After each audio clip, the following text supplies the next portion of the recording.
Binsun TV, saluran dakwah Samarinda. Bismillahirrahmanirrahim. Assalamualaikum warahmatullahi wabarakatuh.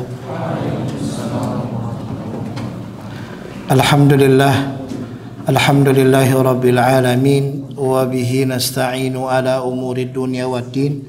Asyhadu an la ilaha illallah wahdahu la syarika lah, rabbul alamin. Wa asyhadu anna Muhammadan abduhu wa rasuluh, asyraful anbiya'i wal mursalin, sallallahu alaihi wa ala alihi wa ashabihi ajma'in. Amma ba'd. Alhamdulillah, segala puji bagi Allah Subhanahu wa taala, Rabb semesta alam, yang telah memberikan kita limpahan nikmatnya serta kesehatan dan taufik dan hidayah yang Allah Subhanahu wa taala berikan kepada kita, sehingga kita dapat melaksanakan perintah Allah Subhanahu wa taala. Kita ruku, kita berdiri, kita sujud, kita bertasbih, kita berzikir, bertaubat kepada Allah Subhanahu wa taala. Ini semua adalah taufik dan hidayah yang Allah berikan kepada kita. Maka tidak ada kata yang pantas untuk kita awali dengan memulai kajian ini melainkan alhamdulillah, bersyukur atas nikmat Allah Subhanahu wa taala yang diberikan kepada kita. Jamaah sekalian yang dirahmati oleh Allah, alhamdulillah kita berjumpa pada hari Jumat di malam Sabtu, ya, dan ini sudah masuk di hari Sabtu. Kita kembali membahas kisah perjalanan hidup manusia terbaik di atas permukaan bumi ini, manusia yang kita wajib untuk mencintainya, karena syarat dari keimanan seseorang adalah bersaksi bahwasanya Nabi kita Muhammad sallallahu alaihi wasallam adalah Rasul utusan Allah, dan sebagai syarat bahwasanya tidak beriman seseorang, tidak sempurna iman seseorang sampai dia mencintai Allah dan Rasulnya lebih daripada dirinya sendiri. Inilah sirah yang kita pelajari tiap pekan dengan harapan semoga Allah Subhanahu wa taala menjadikan kita orang-orang yang mengambil atau orang yang menjadikan ilmu ini adalah ilmu yang bermanfaat. Sebagaimana Nabi SAW pernah memisalkan 3 jenis manusia apabila turun kepadanya atau dia mempelajari petunjuk Allah dan Rasulnya. Yang pertama adalah seperti tanah yang gembur dengan turunnya hujan kepada tanah tersebut sehingga menghasilkan yang namanya tumbuhan dan tanaman yang bermanfaat bagi manusia, begitu juga bagi tanah tersebut dan bagi orang lain. Inilah jenis yang kita harapkan kepada diri kita. Semoga kita termasuk manusia-manusia yang gembur, bukan gembur badannya saja, akan tetapi gembur di dalam mendapati firman-firman Allah, sabda Nabi Muhammad SAW, menjadi ilmu yang bermanfaat, menjadi kita dapat mengambil tauladan dari kehidupan Rasulullah SAW. Jamaah sekalian yang dirahmati dan dimuliakan oleh Allah, serta kita berharap dengan amal ibadah yang kita lakukan pada malam hari ini adalah amal ibadah yang diterima oleh Allah Subhanahu wa taala, dan amal ibadah yang menjadi sebab masuknya kita ke dalam surga dan dijauhkan oleh Allah Subhanahu wa taala dari api neraka. Amin ya rabbal alamin. Allahumma inna nas'aluka ilman nafi'an wa rizqan thayyiban wa amalan mutaqabbalan. Allahumma anfa'na bima 'allamtana wa 'allimna ma yanfa'una wa zidna al-ilma. Ya hayyu ya qayyum bi rahmatika nastaghith, aslih lana sya'nana kullah wa la takilna ila anfusina tarfata 'ain. Alhamdulillah, pada pertemuan yang lalu kita telah membahas tentang kisah yaitu Abdul Muttalib menemukan Zam-Zam. Baik, sebelum kita mulai mungkin ada sedikit beberapa pertanyaan sekedar untuk murojaah bagi kita bersama. Di dalam mimpi Abdul Muttalib, beliau bermimpi agar mencari di mana letak Zam-Zam. Nabi kemudian Abdul Muttalib menceritakan bahwasanya disebutkan 3 nama yang berbeda. 3 nama yang berbeda. Ada yang masih ingat? nama apa saja yang disebutkan oleh orang yang di dalam mimpi tersebut? Ada yang bisa menjawabnya? Coba-coba. Apa? Dari 3 saya akan sebutkan 1. Zam-zam. Oh iya. Tinggal 2. Yang 2 ini dicari. Tafadhal, Syekh. Tiba. Masmumah, bukan masmumah tapi madmumah. Madnunah ya. Pakai dha, madnunah ya. Jadi pakai madnunah. Syukran jazakumullah khairan. Nanti antum dapat bawa hadiah. Tapi bukan zam-zam. Hadiahnya dapat menghilangkan masuk angin, antangin. Nah, tapi ini bukan endorse ya. Tadi kira endorse gitu ya. Karena, oh ya, satu lagi. Ya, jadi kalau masuk angin bisa. Itu udah ke Saudi duluan tuh anak bawah saya. Kalau panas di sana kita minum antangin, ya. Baik. Benar apa yang disampaikan. Kemudian ada satu pesan lagi yang disampaikan oleh orang yang di dalam mimpi ini. Dengan kalimat la tunzaf abadan wa la tuzam. Pertanyaannya, apakah arti dari kalimat yang disampaikan orang di dalam mimpi ini terhadap Abdul Muthalib?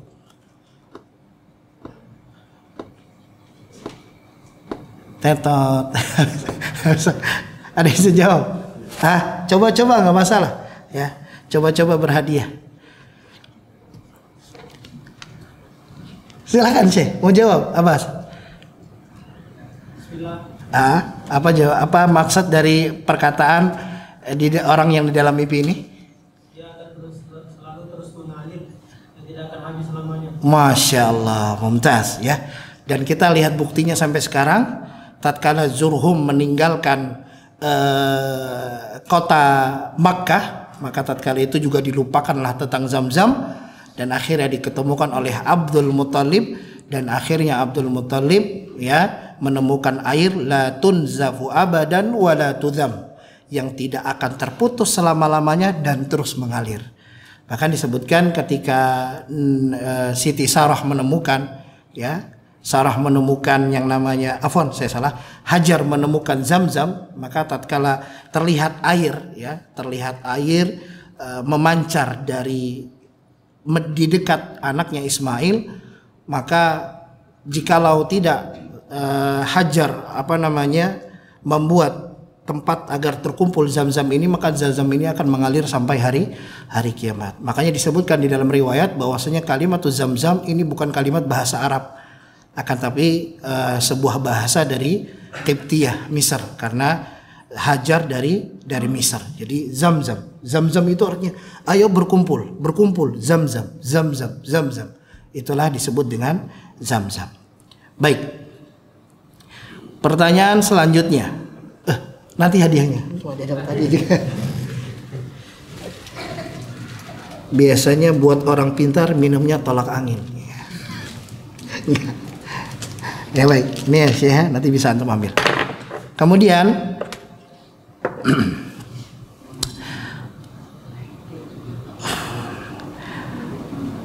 di dalam kisah ini terjadi yang namanya perselisihan antara qabail Quraisy dengan Abdul Muthalib.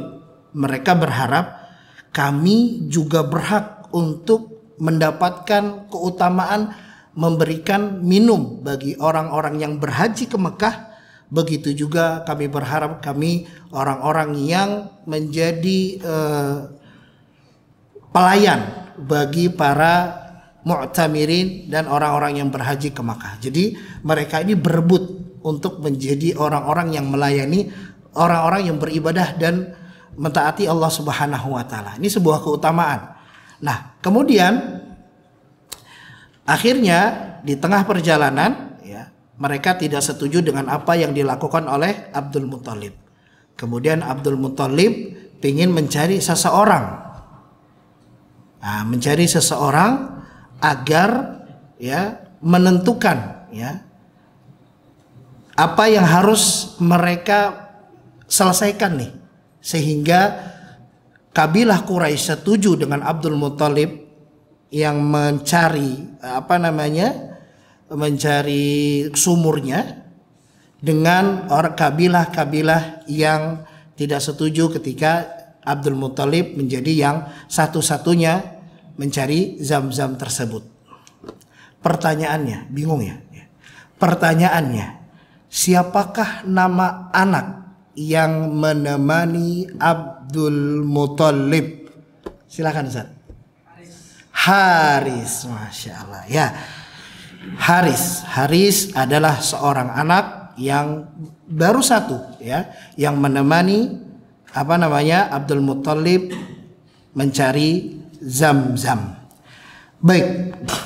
Kemudian pertanyaan selanjutnya. Nanti kita lanjut ceritanya, Pak. Pertanyaan selanjutnya. Maka tatkala terjadi perselisihan antara kabilah dan Abdul Muthalib, ya, maka akhirnya kabilah Quraisy setuju bahwasanya Abdul Muthalib sebagai pencari Zam-Zam. Pertanyaannya, apakah yang membuat kabilah-kabilah tersebut menjadi ridho dengan apa yang diinginkan oleh Abdul Muthalib? Masih ingat? Yang lain silakan. Apa yang menjadi dia setuju bahwasanya Abdul Muthalib ajalah, nggak apa-apa, karena kami melihat kejadian ini. Apakah kejadian tersebut? Ada clue-nya tuh. Silakan lagi saat labas. Karena ketika unta Muthalib menghentakkan kakinya, maka keluar air dari hentakan kakinya tersebut. Masya Allah, itulah yang menjadi persetujuan mereka. Mereka ridho bahwasanya tatkala mereka kehausan di tengah perjalanan yang hampir-hampir membuat mereka celaka dan mati, maka tatkala melihat mukjizat Allah Subhanahu wa taala, dan ini pertanda bagi mereka bahwasanya Abdul Muthalib adalah orang yang memang dikhususkan untuk pencarian atau dalam pemberian suqya kepada para hujjaj, ya. Kemudian akhirnya mereka pun pulang dan tidak jadi pergi kepada dukun. Setelah itu Abdul Muthalib, ya, mempunyai nazar, ya, mempunyai sebuah nazar inda hafari Zam-Zam. Maka tatkala dia telah menemukan Zam-Zam dan dia menemukan pondasinya, menemukan air Zam-Zam itu kembali, dan air itu banyak, ya, berlimpah, maka dia bernazar. Tapi nazar ini adalah nazar yang ditiupkan oleh syaitan. Dia bernazar seandainya dengan bertemunya dengan Zam-Zam ini dia diberikan 10 anak, maka salah satunya dia akan sembelih. Baik, siapa yang bisa menyebutkan 10 anak Abdul Muthalib?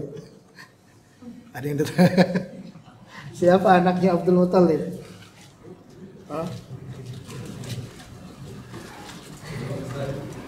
Baik, silakan. Masya Allah. Al-Haris satu. Sebentar, anak hitung dulu. Nanti contohnya 9 aja. Baik, silakan. Al-Haris, Abbas, Hamzah, Abdullah, Abu Talib, Zubair, Haris, Hajlah sahih, wal Muqawwim, iya, Abu Lahab, wasmuhu Abdul Uzza. Masya Allah, itu juga dapat hadiah. Jadi anda dapat 6 ya. Siapa yang belum dapat hadiah? Ya, permennya habis. Jadi iya, ucapan terbaik ketika seseorang mendapatkan kebaikan adalah jazakumullahu khairan. Enggak, ada permennya insyaallah. Baik, semoga permen ini bermanfaat, ya. Baik teman-teman yang dirahmati oleh Allah Subhanahu wa taala, alhamdulillah berarti kita termasuk orang-orang yang memperhatikan terhadap sirah Nabi Muhammad sallallahu alaihi wasallam. Baik, sebagaimana yang telah kita ceritakan, ya, beliau akhirnya datang, ya, tatkala ingin menyembelih, Maka ada seseorang kabilah-kabilah pemimpin-pemimpin Quraisy melarang, jangan dilakukan wahai Abdul Muthalib. Jikalau engkau melakukan hal ini, maka ini akan menjadi sunnah yang akan terus berlanjut. Ini yang dikhawatirkan. Nanti ada orang-orang yang mendapatkan nikmat kemudian bernazar, saya akan menyembelih anak saya. Hal ini berbeda dengan apa yang dilakukan oleh Ibrahim alaihissalam. Nabi Ibrahim itu mendapatkan wahyu dari Allah. Sedangkan apa yang dilakukan Abdul Muthalib ini adalah nazar yang bukan dari Allah Subhanahu wa taala, akan tetapi arahan daripada syaitan. Akan tetapi ini proses. Nah, jadi ini hanya proses. Sebagaimana kita ceritakan tentang Rabi'ah, ada syik sama satih. Ingat? Ya, dua dukun yang mengabarkan bahwasanya akan datang ya zamannya Nabi dan seterusnya dari perkara-perkara tersebut ya. Kemudian ada dari kalangan Raja Himyar yang telah memberikan kiswah pada Ka'bah ya, sudah kita ceritakan. Dan hal ini pun ya diharapkan tidak terjadi pada anak-anaknya Abdul Muthalib. Sehingga mereka berupaya, kamu harus cari uzur katanya. Harus cari uzur.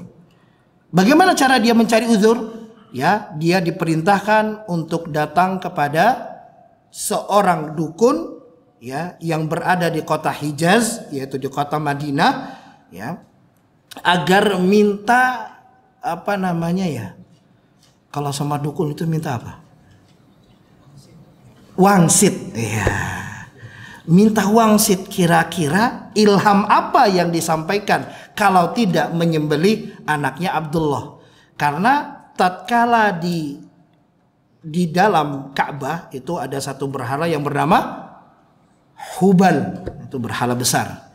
Ya, di situ dia bersama dengan harta-harta yang diberikan kepada kepada Ka'bah. Nah, sebagaimana biasa, kalau ada berhala pasti ada juru kunci. Baik, teman-teman bisa lihat. Biasanya yang ada juru kuncinya itu berhala. Bisa dipahami nggak? Ada juru kunci berhala. Ada juru kuncinya. Jadi di dalam itu ada semacam busur-busur panah ini. Ya, semacam pensil inilah. Panjang. Nanti akan dimasukkan ke dalam gelas. Nah, nanti digoncang. Sebagaimana kita kisahkan kemarin. Dan di dalamnya ini ya ada sekitar 7 tanda ya. Ada yang bernama al-aql, ada yang bernama na'am, ada yang bernama la, ada yang bernama minkum, ada yang bernama mulsak, ada yang bernama min ghairikum, ada yang bernama miyah.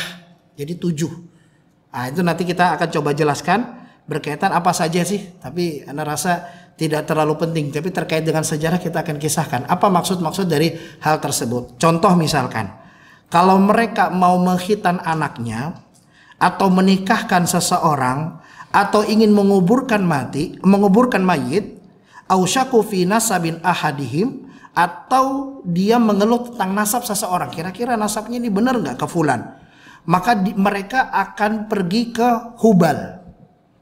Nah, kalau pergi ke Hubal ini, maka ada 2 syarat yang harus terpenuhi. Pertama, harus kasih uang 100 dirham. Salam tempel buat jaga Hubalnya. Nah, 100 dirham. Nah, kemudian sama jazur. Dia harus kurban unta. Ini jadi menjadi kebiasaan orang-orang Arab terdahulu yang mereka mengorbankan unta untuk Tuhan-Tuhan mereka selain Allah Subhanahu wa ta'ala.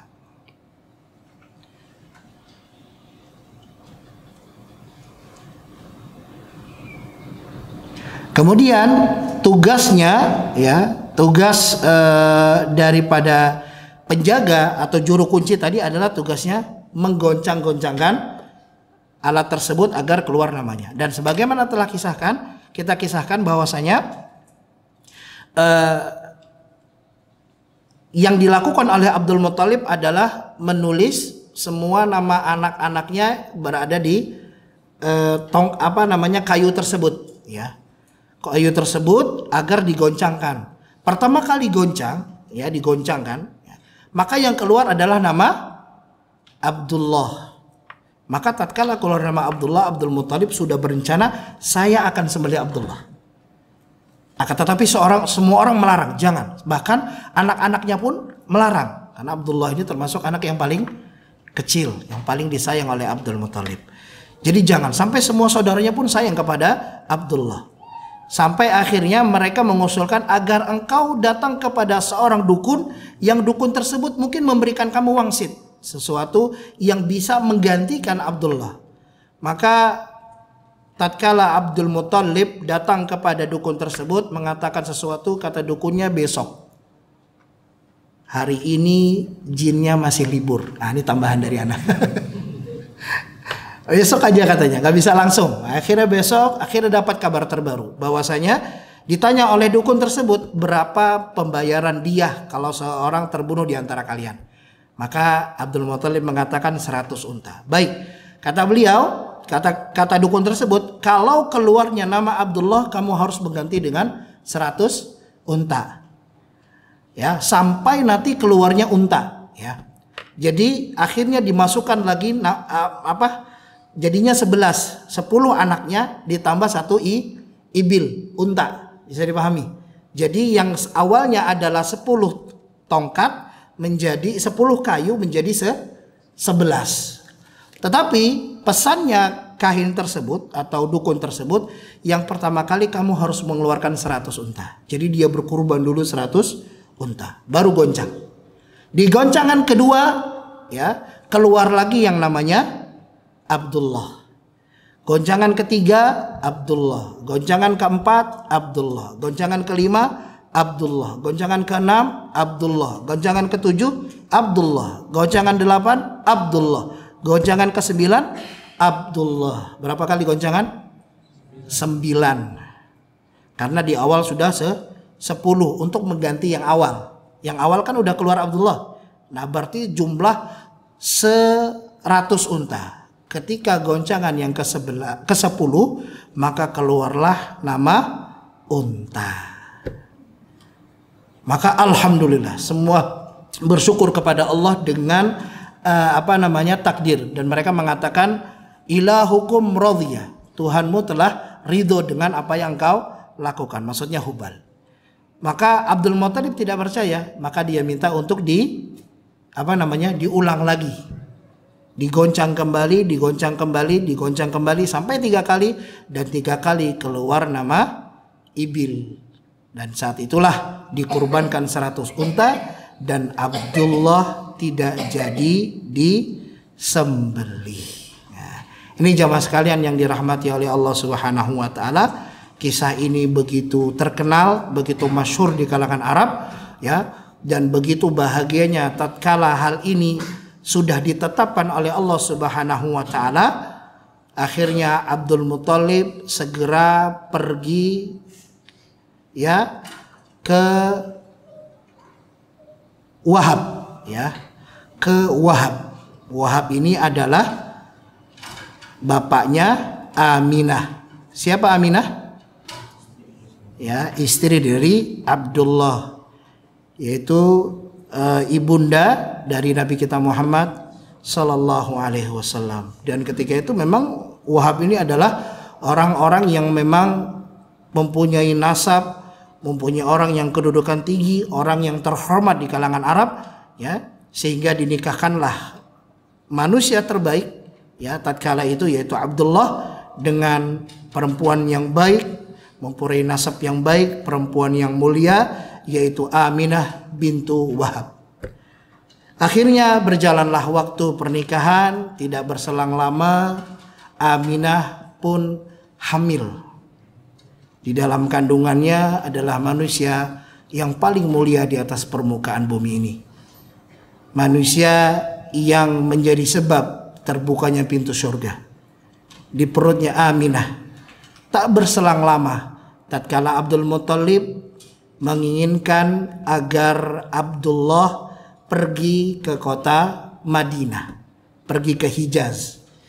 Jadi yang pertama kali mengutus Abdullah, pak ayahnya Rasulullah SAW ini, ke kota Madinah adalah ke kota Hijaz adalah Abdul Muthalib. Buat apa?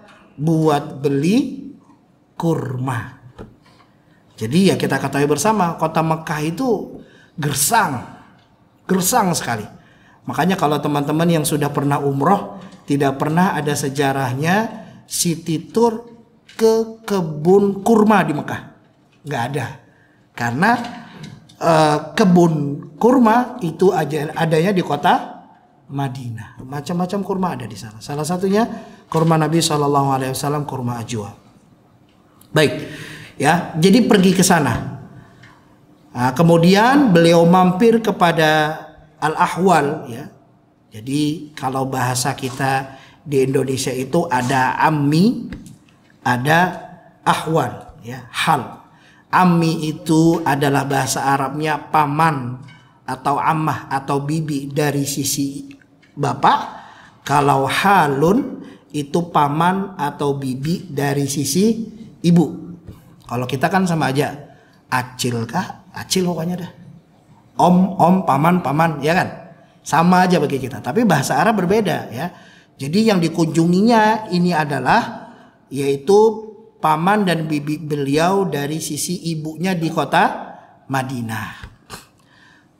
Tatkala perjalanan zaman dahulu adalah bukan perjalanan yang mudah, ya. Perjalanan yang cukup panjang. Bahkan kalau kita ketahui sendiri, antara Mekah dan Madinah itu kisaran 5 jam sampai 6 jam. Itu perjalanan menggunakan bus dengan kecepatan 100 sampai 120. Lantas bagaimana yang jalan kaki dengan hawa yang cukup panas, ya? Maka ini perjalanan, sehingga benar apa yang dikatakan Nabi SAW, qit'atun minal adab. Maka tatkala beliau berjalan dalam perjalanan, qadarallahu wa ma syafa'al, ditimpa sakit. Tak lama kemudian sakitnya semakin berat, dan akhirnya ayah Nabi Muhammad SAW meninggal dunia. Dan Nabi SAW masih berada di dalam perutnya ibunya. Sehingga kalau kita katakan Nabi SAW sama sekali tidak punya gambaran. Kalau zaman sekarang kan masih ada pak, dipoto abahnya udah kedada nih, abah Hikam lah. Ini mama Hikam lah dulu nah. Ada ceritanya. Tapi tidak bagi Nabi Muhammad SAW. Baik, nanti kita akan sebutkan apa hikmah sehingga Nabi SAW itu lahir dalam keadaan yatim. Kemudian sebelum kita masuk lebih dalam terkait dengan kelahiran Nabi Muhammad SAW, juga berkaitan dengan apa yang dilihat oleh ibunda Nabi Muhammad SAW tatkala mengandung, ya, tatkala mengandung dan tatkala lahirnya Nabi Muhammad SAW.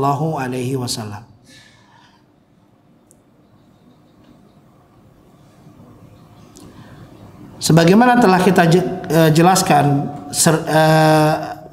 jelaskan sering pada setiap pertemuan, bahwasanya Nabi Muhammad SAW itu adalah Muhammad ibni Abdullah ibni Abdul Muthalib ibni Hashim ibni Abdi Manab ibnu Qusay ibnu Kilab ibnu Murrah ibnu Ka'ab ibnu Lu'ay ibnu Ghalib ibnu Fihr ibnu Malik ibnu Nadhr ibnu Kinanah ibnu Khuzaimah ibnu Mudrikah ibnu Ilyas ibnu Mudhar ibnu Nazar ibnu Ma'ad ibnu Adnan. Nah, sampai Adnan inilah yang diriwayatkan oleh Al-Imam Bukhari di dalam sahihnya, ya.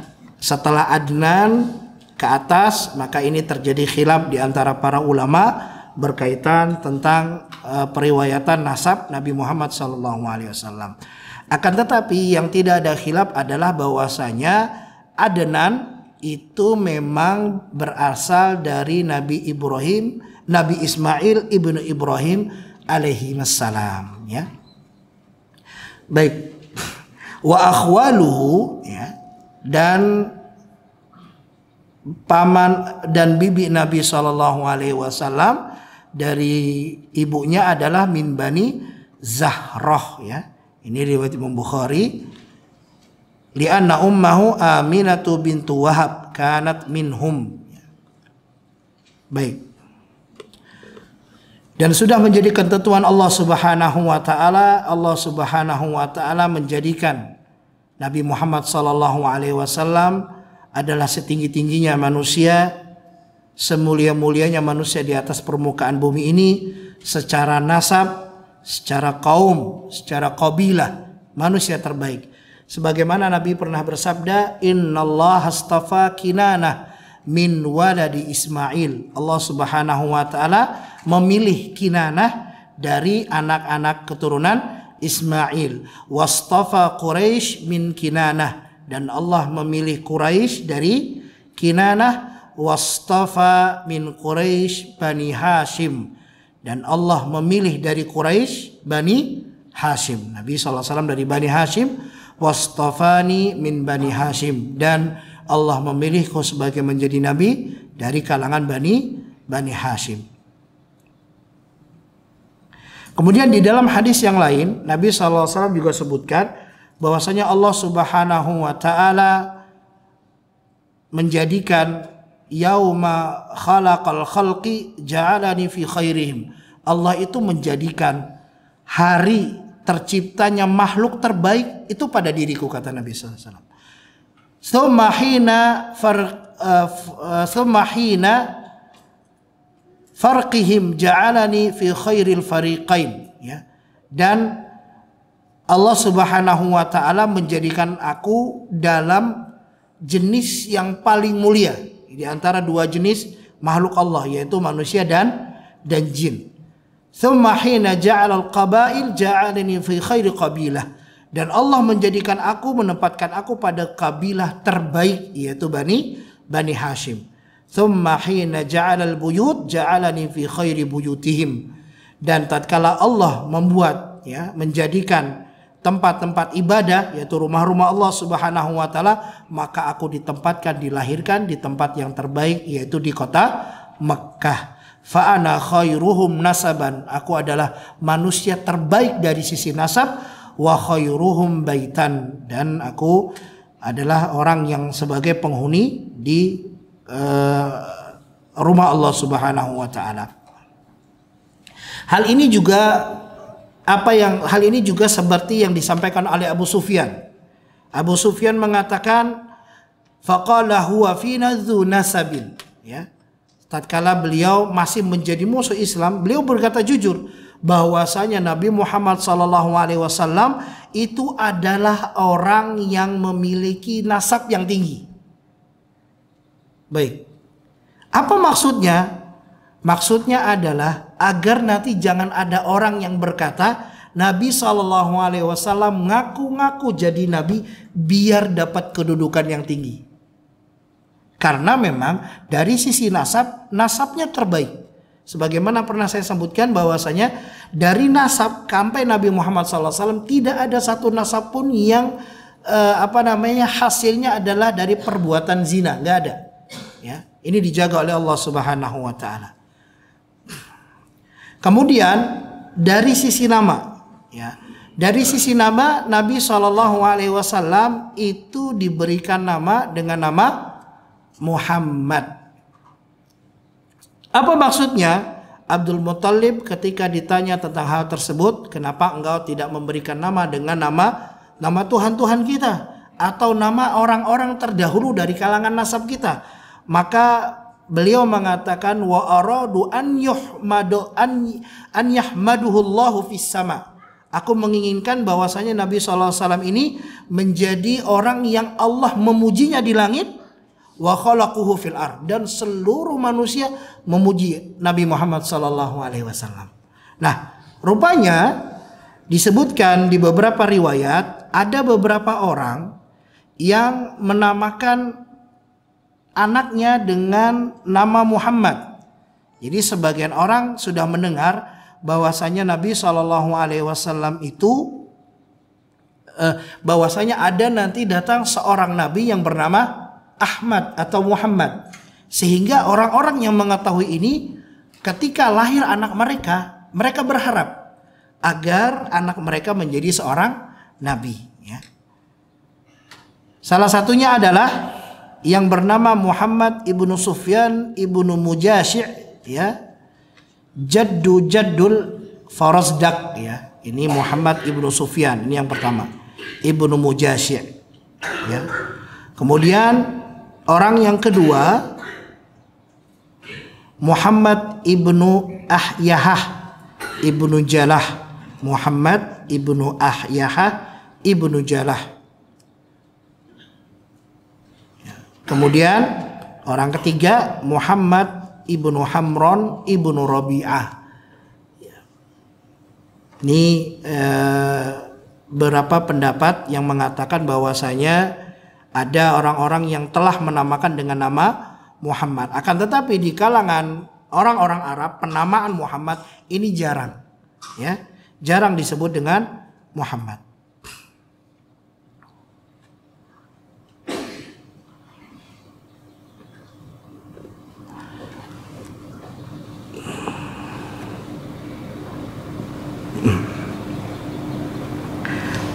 Hal ini juga apa yang disampaikan oleh ibunda Nabi Muhammad SAW,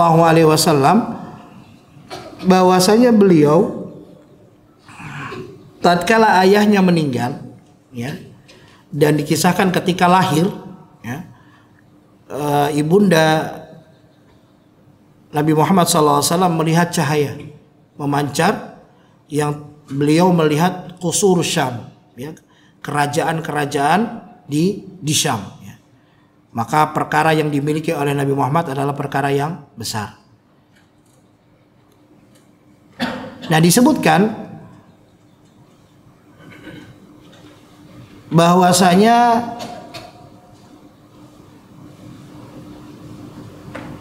Nabi Muhammad SAW, ibu beliau itu diperintahkan untuk menamakan, ya, Nabi Muhammad dengan nama Ahmad atau Muhammad. Jadi sudah mimpi terlebih dahulu tentang bahwasanya Nabi Muhammad akan diberikan dengan nama Muhammad atau dengan nama Ahmad. Amarat Aminatu wa hiya hambi Rasulillah sallallahu alaihi wasallam anna tasmiyahu atau antusmiyahu bi Ahmad. Jadi memberikan nama dengan nama Ahmad. Kemudian dengan riwayat dari Buraidah wa Ibnu Abbas, mereka berdua berkata, Aminah, ya, ibunda Rasulullah SAW melihat di tidurnya atau di mimpinya. Faqilalah, dikatakan kepadanya, innaka qad hamilat bi khairil bariyah wa sayyidil alamin. Sesungguhnya engkau telah mengandung manusia sebaik-baik manusia dan pemimpin seluruh alam. Fa idza waladathu fasammihi Ahmad wa Muhammad. Pesannya orang yang dalam mimpi tersebut agar menamakan dengan nama Ahmad dan Muhammad. Jadi tatkala Nabi SAW lahir, maka segera dibawa ke Abdul Muthalib sambil pesan, ya, sambil dipesankan. Pesannya apa? Bahwasanya anak ini diberikan nama Ahmad atau Muhammad. Karena sejatinya yang kasih nama seharusnya siapa? Siapa? Yang kasih nama Nabi SAW siapa seharusnya? Abdullah, bapaknya. Tapi bapaknya meninggal, maka hal ini kembali kepada ibunya.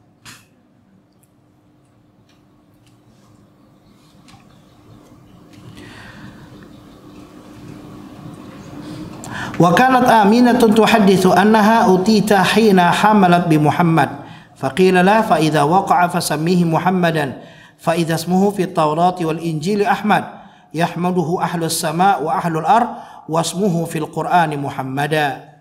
Fasammathu bidzalik. Di dalam riwayat yang disebutkan bahwasanya Aminah menceritakan, ya, bahwasanya ketika dia hamil, dia didatangi seseorang agar menamakan nama anaknya tersebut dengan nama Muhammad.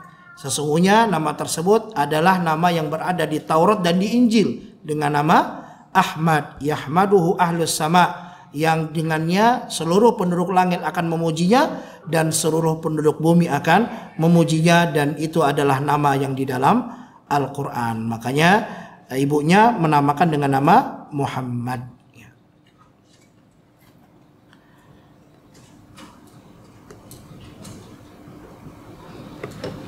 Kemudian faedah yang dapat kita ambil mengapa Nabi Muhammad SAW dipilih sebagai Rasul terakhir utusan Allah. Ya. Insya Allah kita akan lanjutkan setelah azan Isya. Bismillahirrahmanirrahim, kita lanjutkan. Hikmah dan fawaid dari dipilihnya bangsa Arab dan Nabi Muhammad SAW dengan pembawa risalah ini.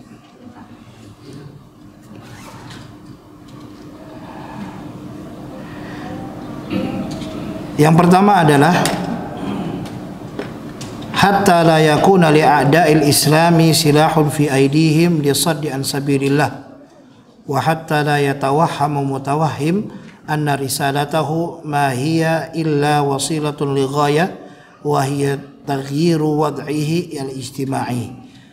Jadi mengapa Nabi SAW ini mempunyai nasab yang tinggi, mempunyai nasab yang sempurna, dengan benar-benar dilihat dari nasab beliau, dari sisi keturunan, ya, agar tidak ada senjata bagi musuh-musuh Islam di dalam menghalangi agama ini dari jalan Allah, dan agar tidak ada orang yang menyangka bahwasanya Nabi SAW itu menjadi nabi agar mendapatkan kedudukan di masyarakat, ada kedudukan di manusia. Jangan sampai seperti ini terjadi. Sehingga kalau kita lihat dari keturunan, ya, beliau ini adalah keturunan orang-orang yang mulia.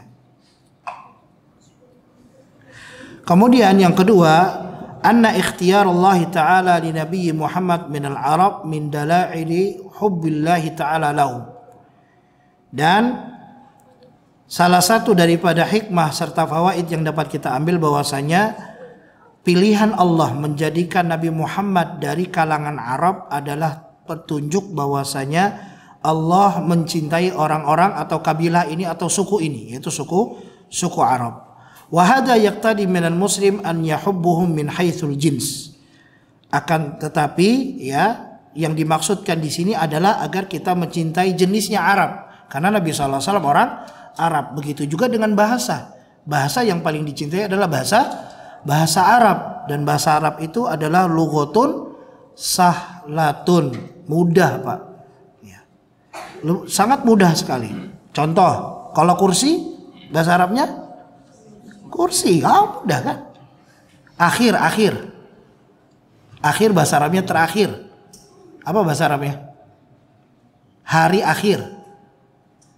Yaumul akhir, ya Allah, mudah sekali. Ya. Belajarnya susah ya. Biasanya belajarnya 20, besoknya sudah sisa 5. Nah, ini harus bahasa yang kita cintai lebih daripada bahasa kita Indonesia. Kita lebih mencintai bahasa Arab. Akan tapi kata beliau, laisa min haitsul afrad, bukan individualnya. Tapi maksudnya adalah suku ini adalah suku yang dicintai oleh Allah Subhanahu wa taala. Sampai Allah Subhanahu wa taala memilih mereka, ya, sebagai pengemban risalah, yaitu Nabi kita Muhammad sallallahu alaihi wasallam. Kemudian hikmah yang lainnya yang dapat kita ambil adalah yang pertama,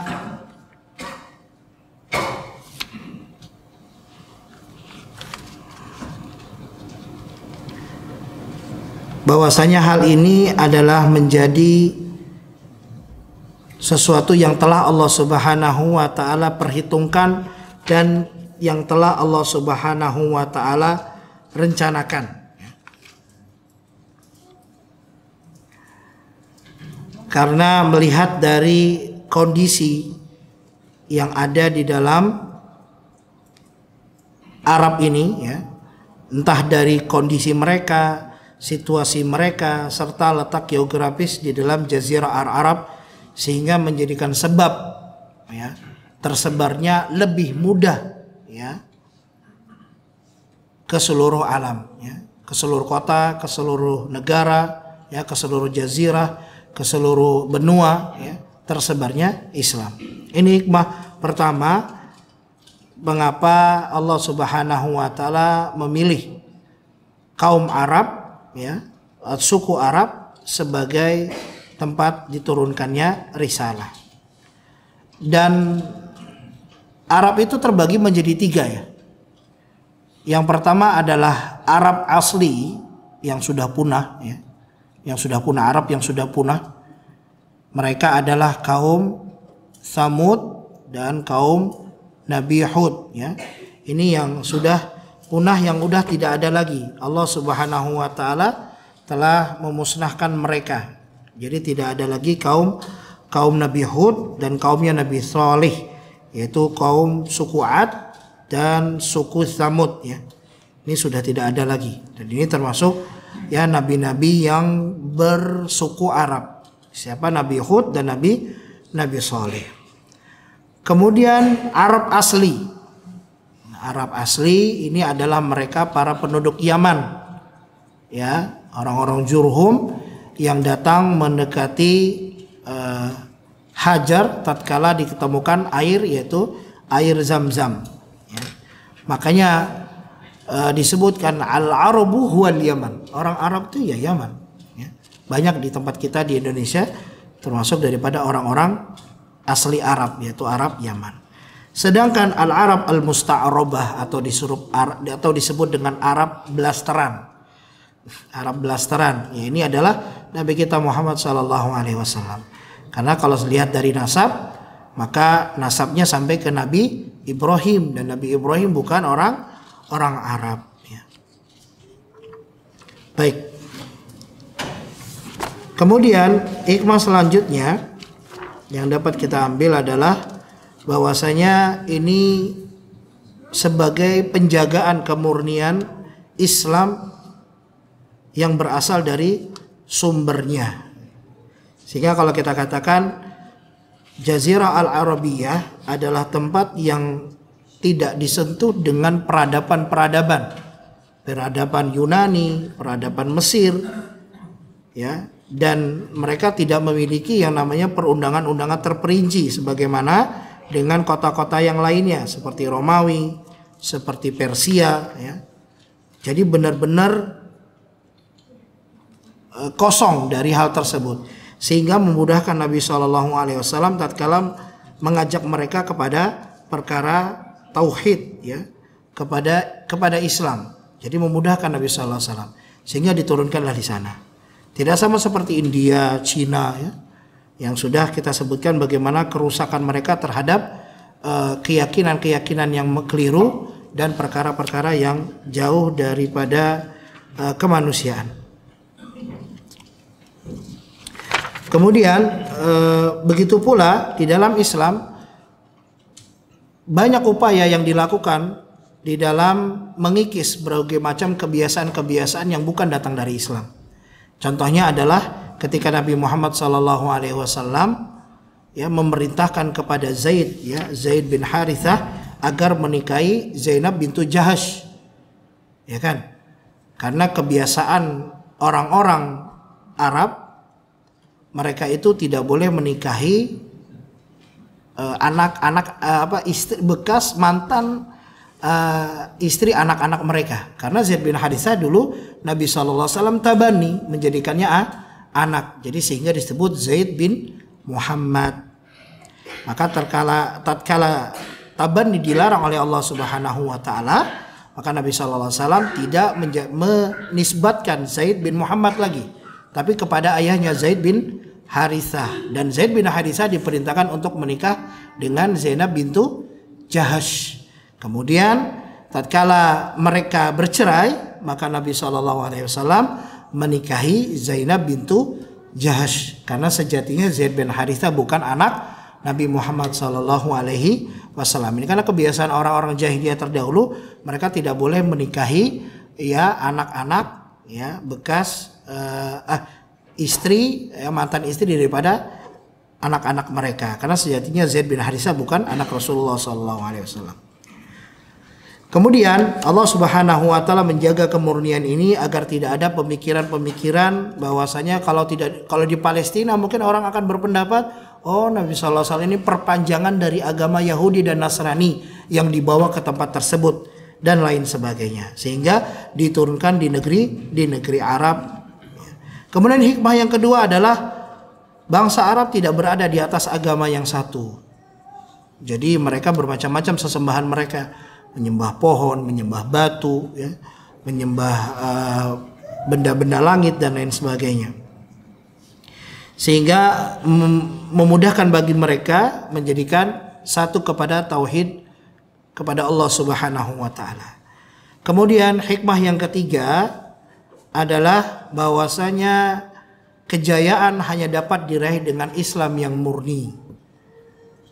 Hikmahnya adalah menyadarkan manusia bahwasanya kejayaan itu akan didapat dengan Islam yang murni. Sebagaimana kita ketahui bahwasanya bangsa Arab adalah bangsa yang tidak memiliki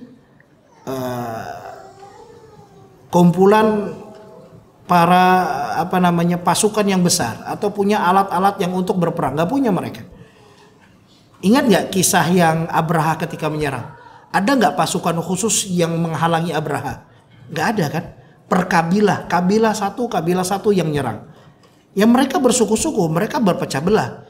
Bahkan sempat kita kisahkan bagaimana dahulu mereka tentang perkara lomba kuda saja bunuh-bunuhan. Ya, perkara sedikit saja mereka menumpahkan darah, berperang antara satu dengan yang lainnya.